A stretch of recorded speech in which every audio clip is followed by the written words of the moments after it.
and then that did help his muscles, but then it started not to work as well, and so that's when the progress of having the surgery came about. It took a while to get the surgery scheduled. The lift outside the home was in place, but then there was the process of getting the lift in, the ceiling lift in the home.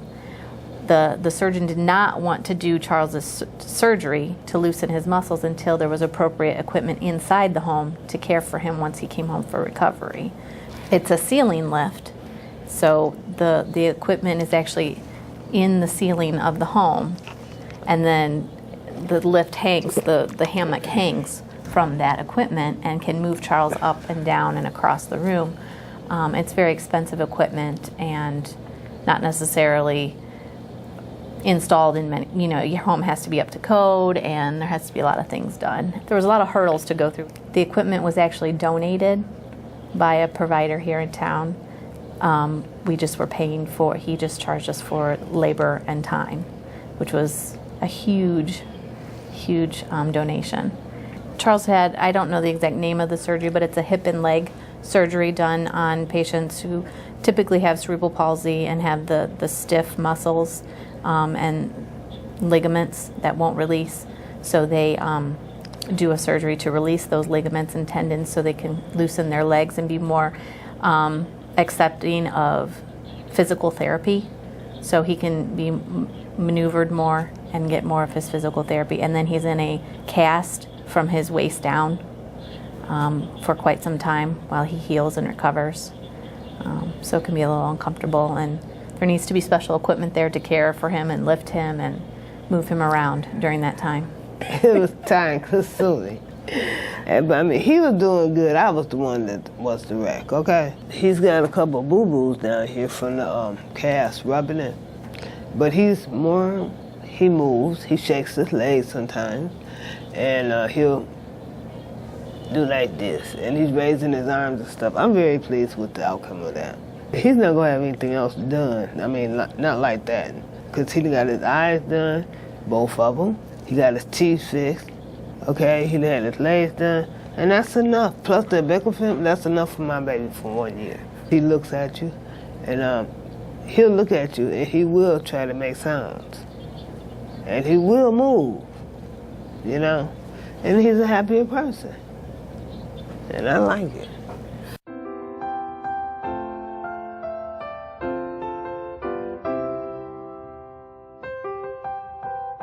Because we go out to the art museum, we go to the zoo, we go to the library, and me and Charles, we go. And he's going to college. That's right, he's going to college. Huh? And talk. Oh yeah, he's going to talk to him. He do say things. He do sometimes. Hey, we may not understand it, but he's saying something. Charles has a whole lot of insight that people don't realize. Where his dad lived at, it was on the bus line. And it's the same bus I take to my house. And when we pass by it, Charles would get very upset. And I told him, don't worry about it, you ain't never got to go back there no more. And then when Dad would come over, I told him, don't worry about it, because you ain't going nowhere with him. And it took him a while to get used to that. It's a big relief not having him in our home, our lives, her dad, because he was kind of intimidating, and we don't have to be bothered with that. He ain't got to be afraid no more to go past that house. Oh, Diana is a very strong advocate for Charles. She will do whatever she needs to do to get him his needs met. She'll ask questions. She will make sure that he's cared for appropriately. And she wants everyone who works with him to know what he needs and to understand him. And if she has an issue, she will voice her concerns. They went there and kept him in the 8th grade for 2 years. He has never had a felony report card, okay? Never. Now, why is he in the 8th grade for 2 years? And I asked him, I said, why is he in there for 2 years? Because he could stay in school till he's 22. I said, oh yeah? I said, well, he can stay in college till he's 102. Hello? Now, which one would you like? And my intent is this year, when he starts out at Rogers, is I'm going to appeal their decision because he should be in the 10th grade. And it's not his fault that they didn't put him in there. I referred Diana for an IEP advocate. That's who she's speaking of at the Ability Center. An IEP is an individual education plan, and it's what dictates Charles's services in the public school system. And Suzanne is an advocate for that process and can help parents through the process, because the public school system will sometimes navigate through it very quickly, and parents may not understand what's happening with the services that the child is getting and what goals they have in place at the school. So Suzanne, Diana's advocate, helped her with the transportation issue to and from school. So Charles now has door-to-door pickup, and she doesn't have to necessarily walk down to the corner to get him on the bus.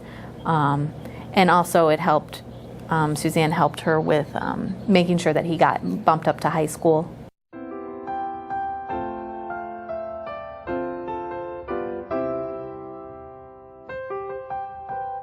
Charles received, I believe it's the Presidential Academic Achievement Award in excellence. So Diana is very proud of him. I feel great, because that's going to be my evidence how come he ain't in the 10th grade. Now, if he's so outstanding, right? Yeah. Overall, Charles has made a lot of progress. Physically, he's doing better. He seems very happy where he's at. He's very loved.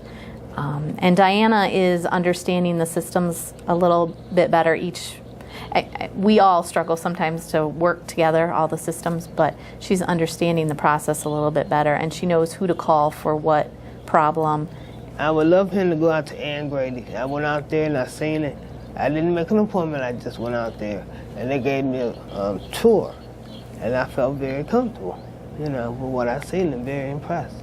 And as a matter of fact, that's where he's going to camp this summer. Mm-hmm. And I figured like this, if they can let you in the camp, they should let me have some respite. Very needed. Would really appreciate it.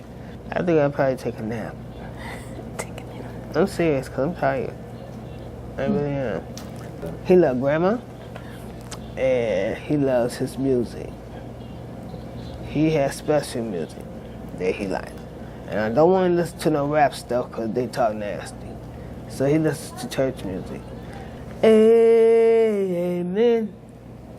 Amen. Amen. Amen. Little child rose. Amen. Little child rose. Amen. Little child rose. Amen. Amen. Amen. Granny loves you. Amen. Little child rose. Amen. Granny love you. Amen. Amen. Amen. So to Jesus. Amen. Little child rose. Amen. So to Jesus. Amen. Amen. Amen. So to Jesus. Amen. Little child rose. Amen. So to Jesus. Amen. Amen. Amen.